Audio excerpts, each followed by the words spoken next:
Our topic for today is the histology of the spinal cord. Can you see the slide?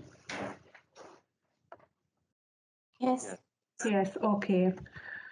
So last time we mentioned that in the spinal cord, in the central part we have the gray matter, and around the gray matter the white matter is located. So this schematic drawing shows these parts again. You can see the anterior median fissure and the posterior median fissure as well. And the white matter is composed of the funiculi, yes, posterior, lateral, and anterior funiculi. And between the two sides, we have also a commissure. This is called anterior white commissure. And as you can see, it is actually between the anterior median fissure and the central canal. The gray matter is composed of the horns, so you can see the dorsal horn, the ventral horn, and in between T1 and L2 we also have a lateral horn. For orientation, it will help that the dorsal horn touches the surface, but the ventral horn not. And the ventral horn is more thicker than the dorsal one. This is really elongated.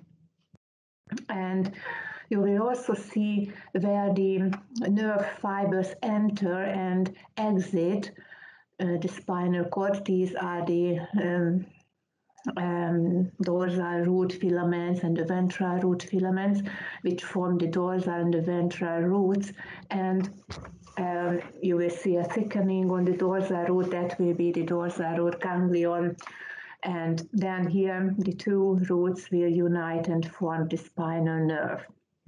And we will also see these details in our histological slides. Now you can see a hematoxin eosin stained slide made from a cat.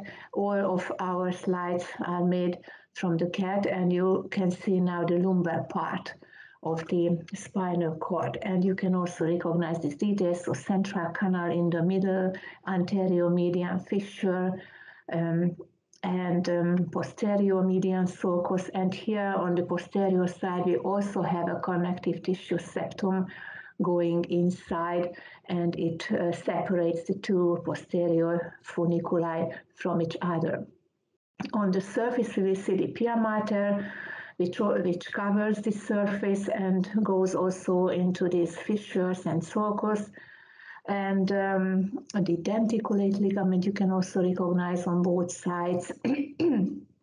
And then in the middle you can see now the horns. Yes, the dorsal horn, which reaches the surface, and this is the ventral horn. And in the lumbar part we do not have any lateral horn. And the funiculi look a little bit darker. Yes, so posterior funiculi extends from the median posterior sulcus as far as the posterolateral sulcus, and then we have the lateral funiculus, and between the anterolateral sulcus and the anterior median fissure, we have the anterior funiculus. And the anterior white commissure is also visible. The filaments, the root filaments, we will also see. So here, this is one of the dorsal root filaments, and on the ventral side you can see more ventral root filaments as well, also on the other side. And it's you will hear about the pathways later, but one of the pathways I want to mention, the spinothalamic tract, which is typically round, which surrounds the ventral horn and extends in both the anterior and lateral funiculus. And on this slide, you can see a larger magnification of the surface with the denticulate ligament. You can recognize that this is a dense connective tissue with fibrocytes and collagen fibers. And on the surface, you can see the loose connective tissue of the pia mater, and this is already the white substance. This picture shows the higher magnification of the dorsal or ventral root filaments. And I want to emphasize that the roots belong already to the peripheral nervous system, and that's why you can see this typical appearance of the nerve fibers. So both the myelinated axons and the unmyelinated axons you can recognize. In case of the myelinated axons, you can clearly see the axon in the center, and around the axon the myelin sheet, which has this typical appearance. And in case of the unmyelinated axons, it looks like small bubbles. The nuclei in between the nerve fibers correspond to the nuclei of the Schwann cells. But naturally, we also have vessels, and some of the nuclei belong, that's why, to endothelial cells, as you can see here. Then please check also the surface of the spinal cord, where the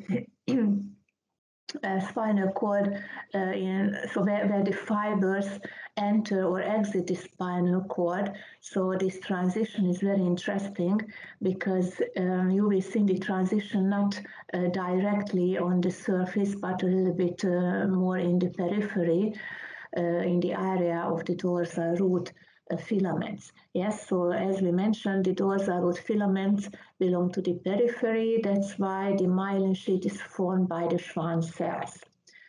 In the central nervous system, so in the funiculi, the myelin sheet is formed by the oligodendroglial cells, as you already know, but this myelin sheet doesn't terminate sharp on the border, or so sharp on the surface of the spinal cord, but it extends a little bit more, and that's why you will see the transition where we already have the roots.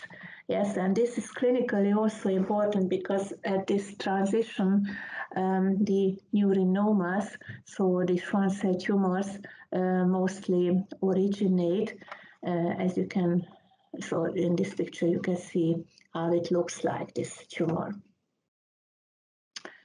If we check the transition between the gray and white matter, we can see with larger magnification that in the gray matter we will have the neurons, yes, the cell bodies, the dendrites of the neurons, but naturally also the starting portions of the axons, as you can see here, these lines.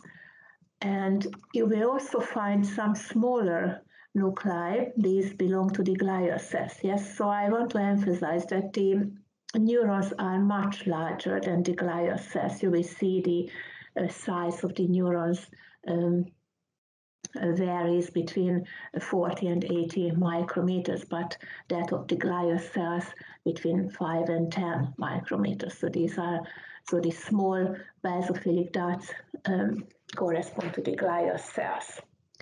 Which kind of glial cell it is, we cannot tell with this staining, but they can be astrocytes or microglial cells. In the white substance, we do not have any neurons, yes, so any cell bodies or dendrites, but only the axons of the neurons. And these axons can appear either in longitudinal cut, in a radial appearance. These correspond the exiting or entering nerve fibers, but also in cross-section naturally, because then the axons will form the pathways, and in a cross-section, the descending and ascending pathways appear in cross-section. And we also have naturally glial cells also in the white matter, astrocytes, the fibrous astrocytes, microglial cells, or oligodendroglial cells. And vessels you will also find in both the gray and the white matter. And this is a higher magnification of the white matter now, and you can also here distinguish between the myelinated axons and the unmyelinated axons, or you can see axons, as I mentioned, in longitudinal cut, and these small nuclei are nuclei of the glial cells or nuclei of endothelial cells, but no cell bodies of neurons we can find in the white matter. Please also check the anterior white commissure with higher magnification. So this is the area between the anterior median fissure and the central gray matter which surrounds the central canal. And here you will see very well the fibers which cross the other side in both directions. And this is what I also marked here with these yellow lines. And now you can see another staining. This is the Birchowski impregnation. You have heard about it in our previous lectures. It stains the pericardia, so the cell bodies, in yellow and all the processes in black. And now you can see clearly here in the gray matter, this is now the ventral horn, the large neurons in yellow and the dendrites and axons in black. And in the white matter, you can also recognize these radially arranged nerve fibers, and the nerve fibers naturally also appear in cross-section in between. And the smaller yellowish cells correspond to the glial cells. And also with higher magnification, you can see both the myelinated axons. These are always black, yes, dark black both in cross section and in longitudinal section. But you will also find paler fibers and smaller ones. These are the non-myelinated axons, because the Birchowski impregnation stains the neurofilaments, and the myelinated axons have more neurofilaments. That's why they will appear black, clearly black. The unmyelinated fibers do not have so many neurofilaments, and that's why these are not so well seen with this method. But here you will also find vessels, but do not mix, please, the vessels with the nerve fibers. The vessels are always thicker and they commonly look like trees, so the branches of trees. But now let's continue with the gray matter, and on the left side you can see a Nissl staining, and on the right side a hematoxylin eosin staining. You will have both staining methods in the practice, and with this small magnification you can only see that we have lots of cells in the gray matter, and in the dorsal horn the cells are not as large as in the ventral horn. But what are these cells? What are these neurons? We will see in the gray matter. At first, I want to point it out that all the neurons of the spinal cord are multipolar neurons, so we will also have lots of dendrites and only one axon in case of each cell. But we can practically make two groups of cells. We can distinguish between the radicular neurons, these are actually the motoneurons, and intrinsic neurons. In case of the radicular neurons, the name says so, the axons will exit the spinal cord in the anterior ventral radix, so root. And in case of the intrinsic neurons, the axons stay in the central nervous system. In case of motor neurons, we can distinguish between somatomotor neurons. These are located in the ventral horn, typically. And here we also have two types. the alpha motoneurons, which innervate the extrafusal muscle fibers of skeletal muscle, are the largest neurons. Yes, the diameter ranges between 40 and 80 micrometers. These are the largest cells we have in the spinal cord. But we also have the gamma motoneurons, which also go to the skeletal muscles, but they will innervate the intrafusal fibers. We will speak in the next lecture about these intrafusal fibers. They play an important role in the spinal reflexes. And the other type of radicular neurons are the visceromotor neurons. These are located here in the lateral horn, and they are much smaller, as you can see, and they also exit the spinal cord at the ventral root and at the anterolateral sulcus, but they do not run to the target organ. They will terminate in one of the autonomic ganglia, and only the second neuron will reach the smooth muscles or glands. Or then the other type of neurons, these are the intrinsic neurons, as I mentioned. We will find them everywhere, actually, in the spinal cord, both in the dorsal and ventral horns, and also in the lateral parts in the intermediate zone.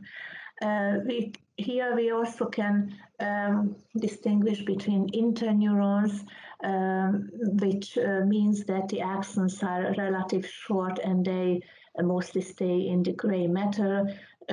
For example, in case of the intercalated cells, as you can see here schematically, the axons remains at the same segmental level in the same segment. Or to the interneurons, we also mentioned the commissural neurons. They also belong to the interneurons. In case of these cells, the axons cross the contralateral side, but at the same in the same segment. And in case of the association cells, the axons interconnect different spinal segments with each other. They connect neighboring segments with each other, but they do not cross the other side. And we also have lots of inhibitory interneurons. These are also called Renshaw cells. The other type of the intrinsic neurons are the funicular neurons. They can be also called secondary sensory neurons. These are the neurons, the axons of which form pathways.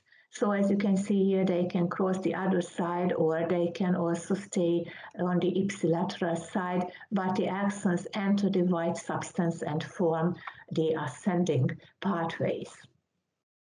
And finally, I want to emphasize that the cell bodies of the sensory neurons, of the primary sensory neurons, are located in the dorsal root ganglia and not in the spinal cord. So in the spinal cord, we practically have these three types of neurons, so motor neurons, interneurons, and funicular neurons.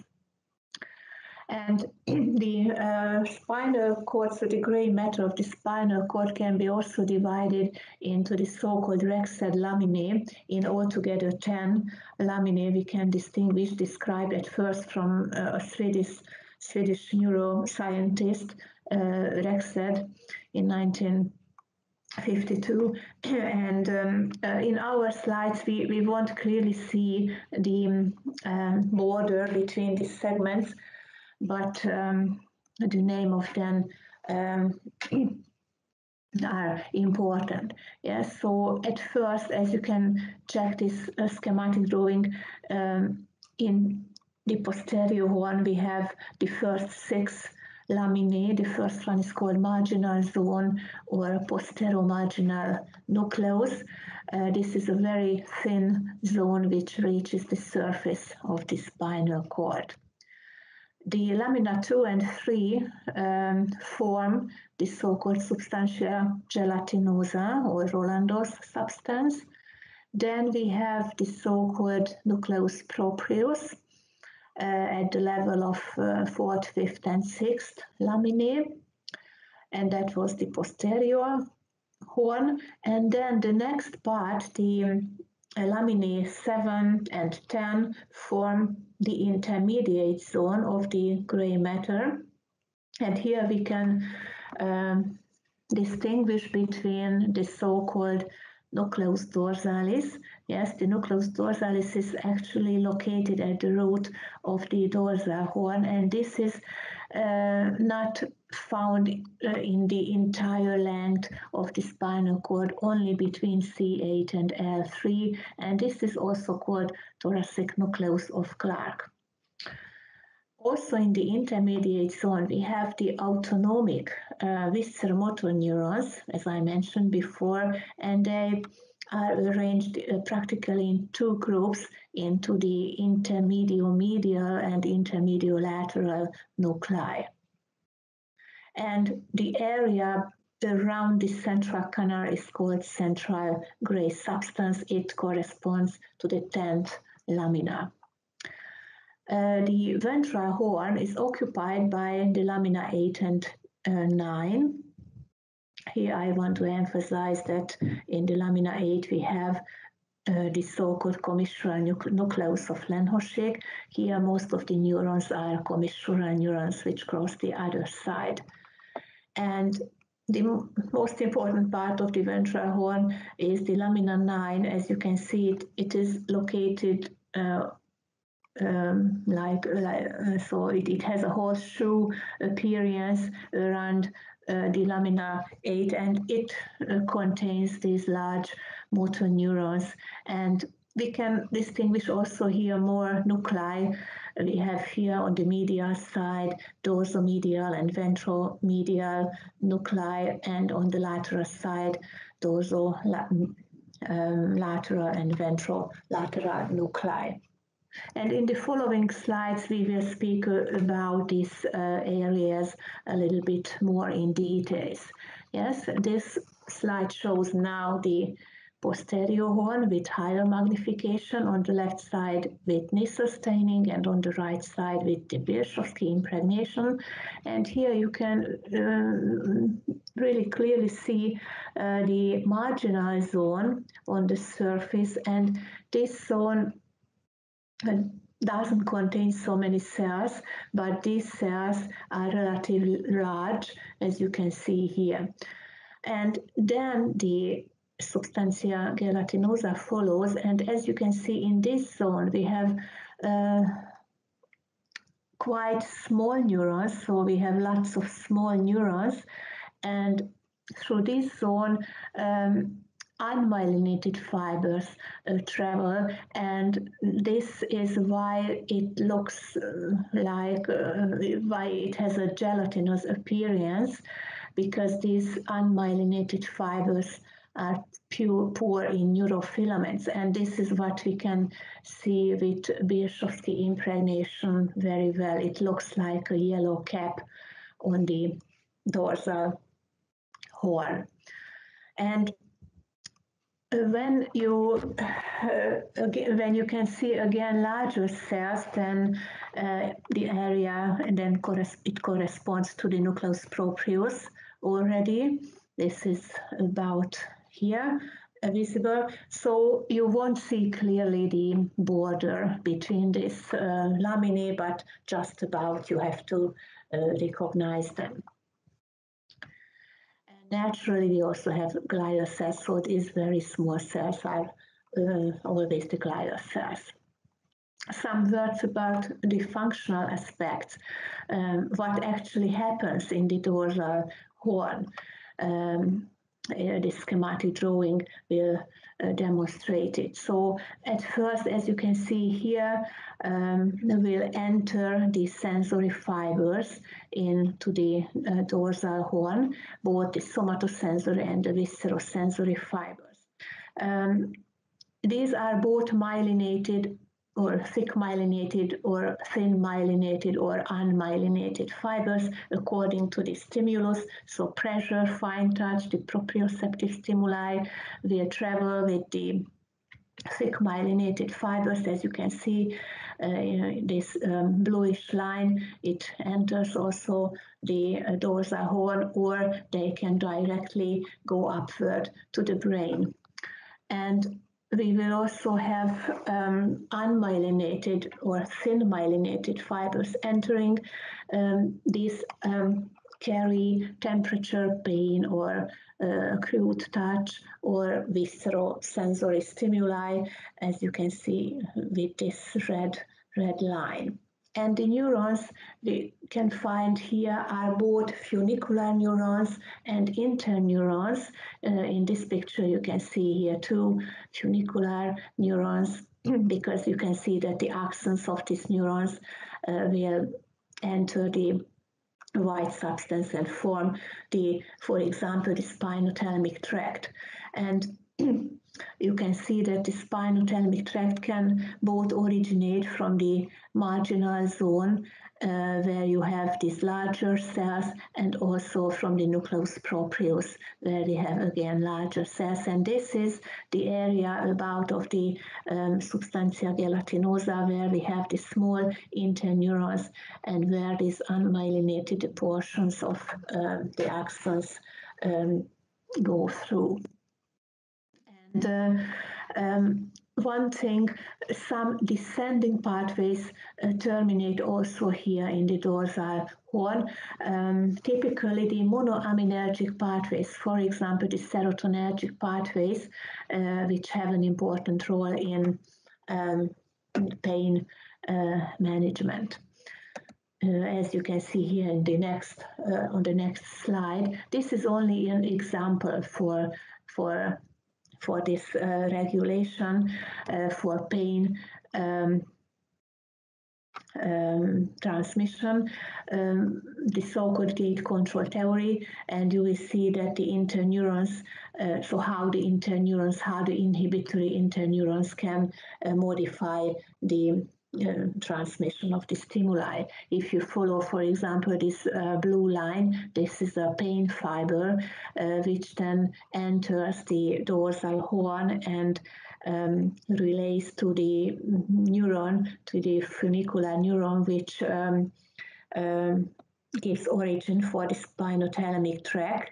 And as you can see, this enkephallinergic inhibitory neuron can inhibit this pathway both presynaptically and postsynaptically. And this neuron can be stimulated by, for example, by a pressure, by a fiber which transmits the pressure. So, for example, if you have a headache, you can carry out a massage and you can stimulate these inhibitory neurons like this. Or these descending pathways I mentioned before, these serotonergic pathways coming from the Raphe nuclei can also stimulate this enkephallinergic neurons. So the transmission of pain can be blocked like this. But let's go further. In this intermediate zone, we have this nucleus thoracicus of Clark, or nucleus dorsalis. What is the importance of this nucleus? This nucleus gets information from the proprioceptors of the lower limb.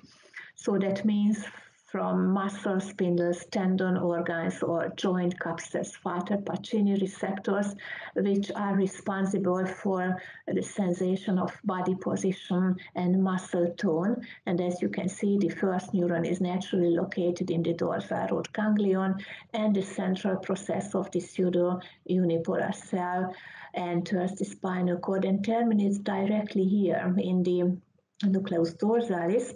And from here then, so here we can find these funicular neurons, the axons of which stay ipsilateral and enter the lateral funiculus and form this posterior spinocerebellar tract. About this tract you will learn later in details. It goes to the cerebellum. But from these proprioceptors of the lower limb also lamina 7 can be reached, so the stimuli can also,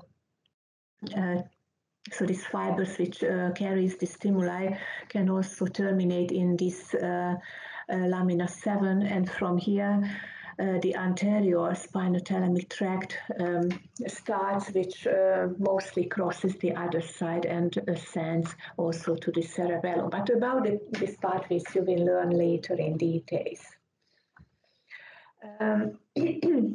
What happens in this intermediolateral and intermediomedial nuclei? So here we have the autonomic nerve cells, so the autonomic, so the visceral motor neurons, and in this intermediolateral nucleus, this is only found between C8 and L2, so practically in the thoracolumbar part of the spinal cord, and it contains the sympathetic neurons. Yes, only the sympathetic neurons, which are responsible for the sympathetic innervation of the whole body. Under it, in the sacral part of the spinal cord, we have the intermediomedial nucleus. So these nuclei are not found in the entire length of the spinal cord. And this medial one contains the parasympathetic neurons, visceral motor neurons, which innervate practically the lesser pelvis parasympathetically. And an example for the function, here you can see the stomach, and from these interoceptors of the visceral organs, the stimuli will be carried to the spinal cord through the visceral sensory fibers, and then with the aid of interneurons, this nuclei will be reached, and which are located here. So these visceral motor neurons exit the spinal cord at the anterolateral sulcus, and the axons of these neurons are called preganglionic fibers, which terminate in an autonomic ganglion, and the axons of the neurons found in this ganglia are called postganglionic fibers, and these will reach the smooth muscles and glands of the internal organs.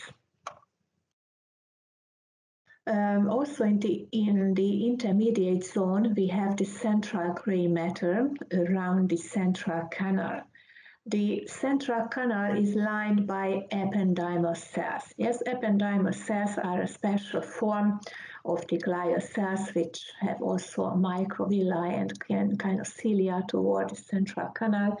And this canal is actually the continuation of the fourth ventricle, and it opens actually, so it has an opened end, and this end part is filled by the so-called Reissner fiber. This is a glycoprotein which is produced in the so-called subcommissural organ. You will learn about it later. And the central canal is surrounded by the lamina 10. Yes, this is the central gray matter, which practically contains small neurons, as you can see here, and some so-called liquor contact neurons, the dendrites of which can enter the central canal and function as chemoreceptors. And the axons go to the surface of the spinal cord and release bioactive substances, for example, serotonin or vasoactive intestinal peptide, into the subarachnoidal space, and they play a role in the maintenance of the homeostasis of neurons. And now we continue with the ventral horn. Yes, on the right side you can see again a Nissl staining, and as I mentioned, we have practically the lamina 9 and the lamina 8 here, but the lower part of the lamina 7 corresponds also to the forming of the ventral horn. But let's start with the lamina 9. So this is the area where we have the alpha and gamma motor neurons, and if we enlarge this area, you can clearly see these giant cells. The and that this nasal granulation in the cytoplasm of the neurons. This nasal granulation corresponds to rough endoplasmic reticulum. You can also see the originating parts of the dendrites with nasal staining, which because they also contain this granulation, and you can also see the nucleus and the nucleolus inside the nucleus. And these small cells are again the glial cells. The descending pathways terminate mostly not directly on these motoneurons, but on interneurons, which are mostly located in the lamina 7. And these interneurons can be both excitatory and inhibitory. And as you can see here schematically, and these interneurons will relay to the motoneurons.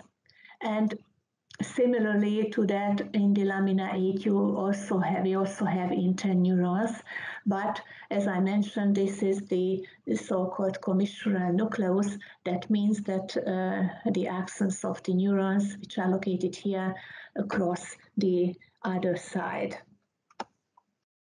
And here you can see larger magnifications of these motoneurons. Here with hematoxylin eosin staining, you can see the cytoplasm, the nucleus, and also the nucleolus, and also the dendrites a little bit, and some smaller glial cells. And this picture here is made with the Golgi impregnation. Yes, Golgi impregnation stays both the cell bodies and the processes in black.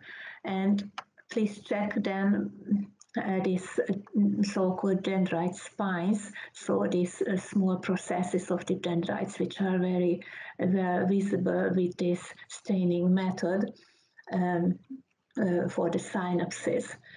These are very important. And the glial cells occur sometimes like an urchin, because the silver precipitation which is found between the processes appears here.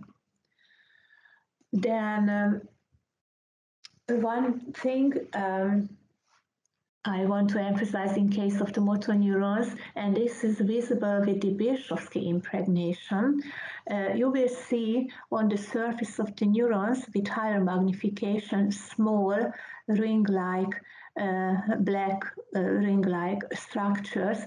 These are actually synapses, the so-called Held-Auerbach end feet. These correspond to axosomatic synapses.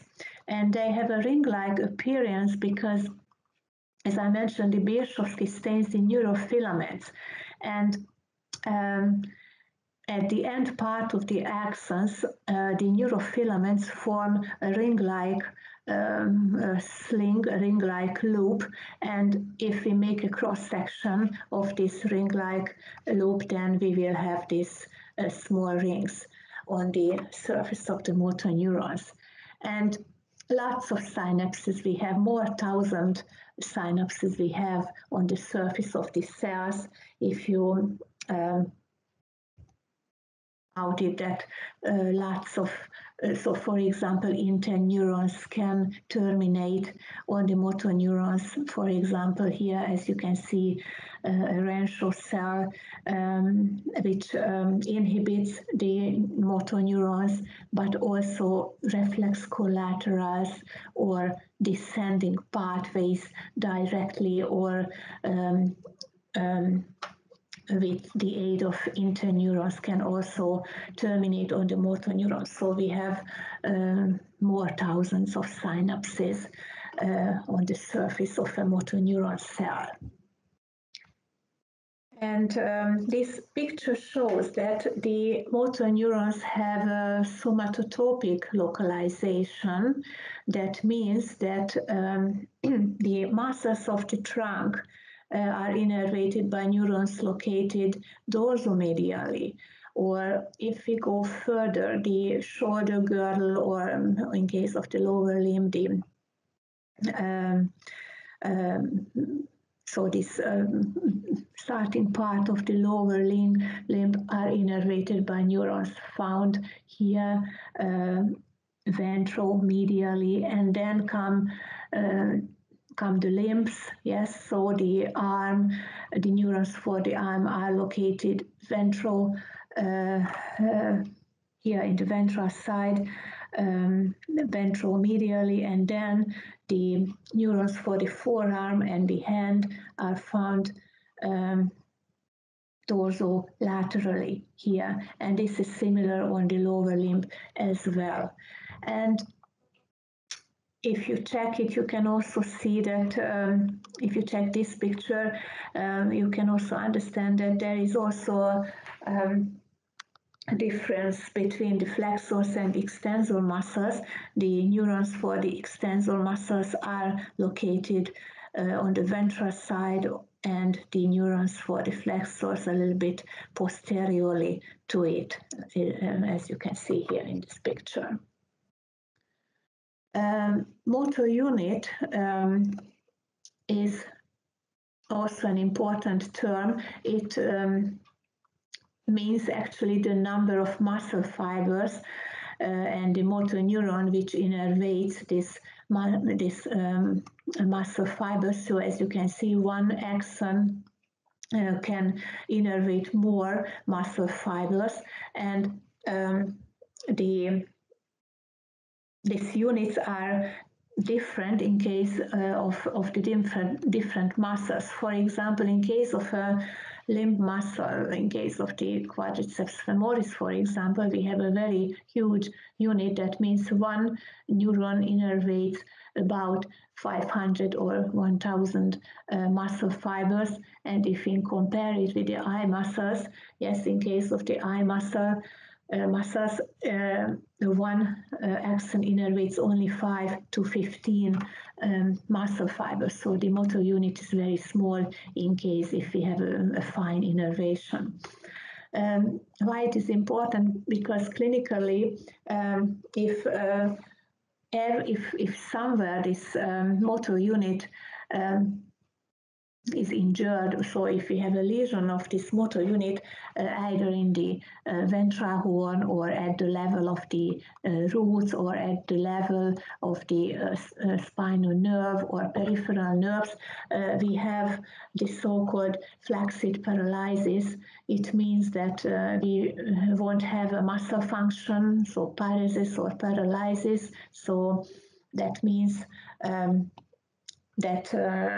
so it is the consequence of the lack of the motor innervation, and it is combined with areflexia and hypertonia. We will speak about it in the spinal reflexes, and the muscle will show an atrophy after a while because the motor neurons have also a trophic effect for the muscle fibers.